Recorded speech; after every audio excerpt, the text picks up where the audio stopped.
Hey everybody, good afternoon. Today is Wednesday, February 5th, 2025, and this is Ben Capozzi with Broad Shoulders Farm in beautiful Halifax County, Virginia, USDA Grow Zone 7B. I just want to do a quick video on propagating a autumn olive bush that I dug up from the yard at home to bring here to the farm. I'm going to give it to the Bantam so that they've got some nice super nutrient rich berries in the years to come. So that's what's coming up next. If you're interested in that, stay tuned. I'll flip the camera around and we'll get going. All right, so I dug this up yesterday. This was one of a couple autumn olive Elaeagnus plants that I had at our house in town. I've had it for several years. It used to be way bigger. It was gigantic. I cut it back, trying to move parts of it at different times. But anyhow, it's a very resilient plant, which is great. I hope that that resilience holds up. I can't remember if this is the yellow fruited variety or the red fruited variety. So it's either Garnet or what do they call the other one? Amber, maybe. I got them from Burpee, probably, oh God, 7 years ago. Anyhow, it's time to move them here to the farm. So I'm going to give them to the Bantams. And I dug it up with my trusty Ace of Spades from A.M. Leonard the other day.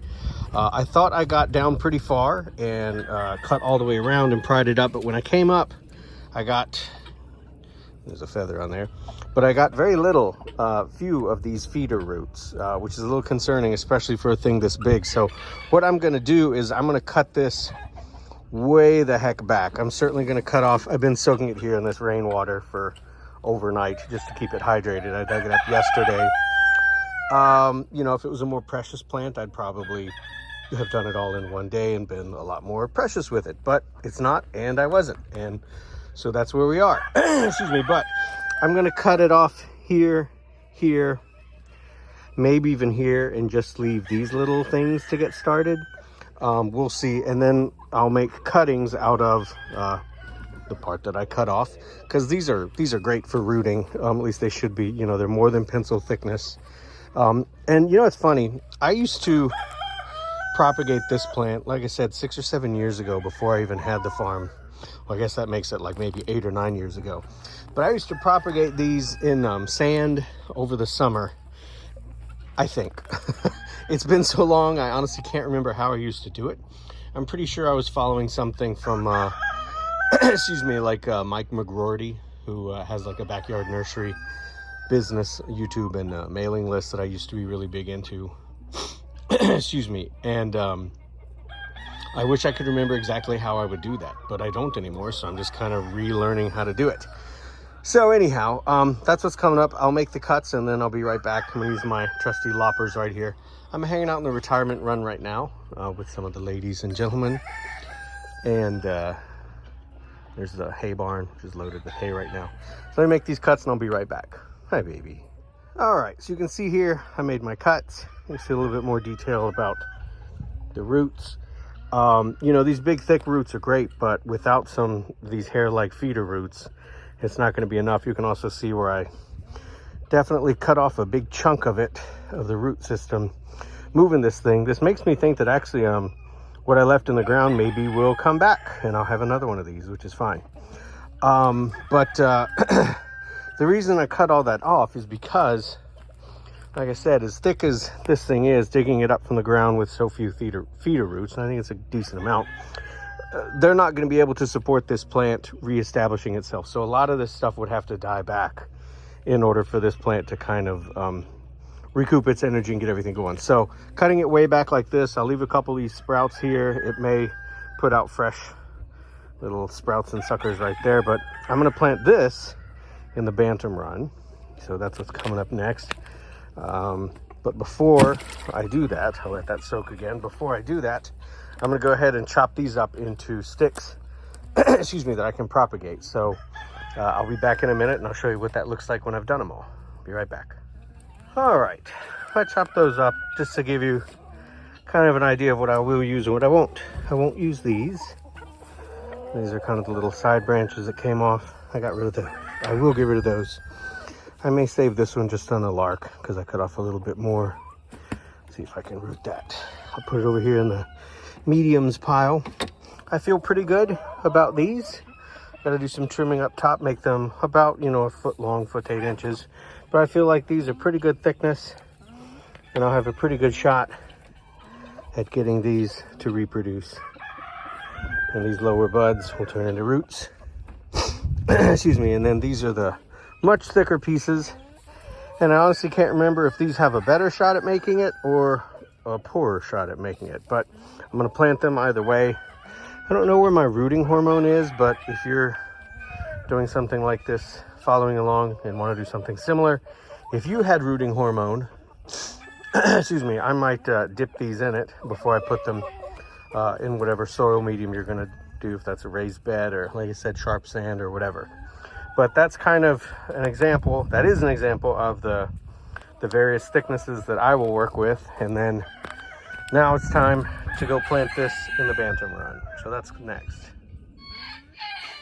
All right, I'm in the Bantam Run, and one of the reasons I love and sometimes get frustrated working with chickens though, but a good reason for now is that I just moved this big pot here that I've got some Jerusalem artichokes in, and there was like a network of mouse nests and bedding and corn stored in there and all that. As soon as I cleared it out, the girls and boy, like Major there, ran over, leveled all this while I was making those cuttings. So now I'm going to dig just a little bit of a hole, drop that root in there, and then I'll put one of these cages over it. Excuse me, the cages to keep them from scratching the roots back up once I put them down.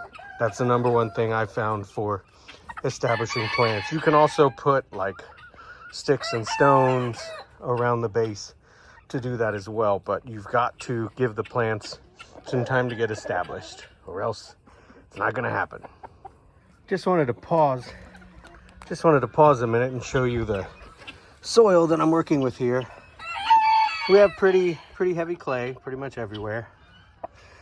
Soil tends to be acidic around here, and certainly more so in the chicken run or in the Bantam Run, but that's the spot where I'm going to put it. The girls are checking out the soil that I dug up for worms and bugs and whatnot. I'll let them do that for a minute.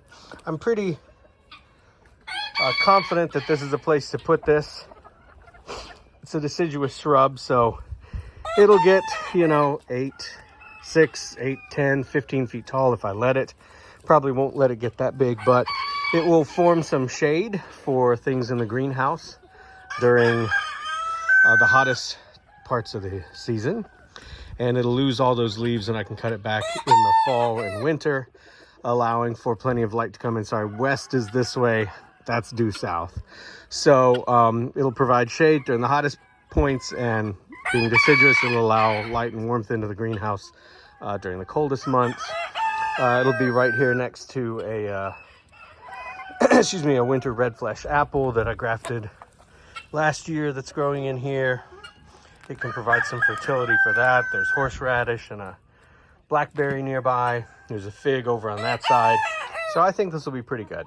So let me cover this up now, and then I'll put a cage on it to keep the girls from 100% destroying it. You girls have just got to be patient, because in a year or two, you will absolutely love the berries that this produces, which is the main reason why I grow this. Also, it's just naturalized here on the farm. Of course, this is a cultivar, but I've got 2 like 15-foot tall wild autumnberry shrubs in the orchard that I've talked about before, that were here when I got started. And of course, hi baby.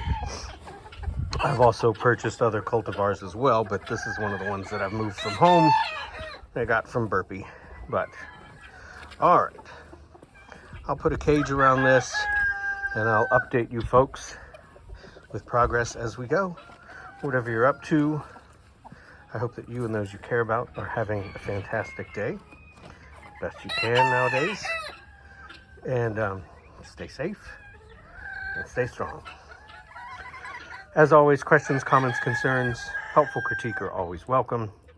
And you can follow the farm at Broad Shoulders Farm on Facebook and Instagram. Excuse me, I'm also on PixelFed, I'm on Mastodon, I'm on Blue Sky, and working on revitalizing my mailing list in this year. All right, talk to y'all later. Take care. Bye-bye. Hey, Tati. How you doing, sweet thing?